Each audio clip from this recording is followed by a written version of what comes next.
Nandito pala tayo ngayon sa Viewpoint Bataan mga ka-adventures. Sobrang ganda dito, overlooking. Tapos napakalamig ng hangin, ang sarap.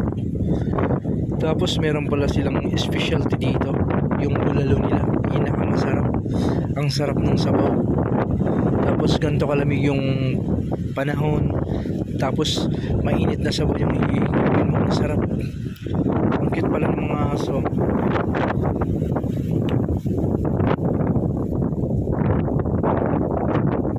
Ang cute ng mga aso, mga ka-adventures.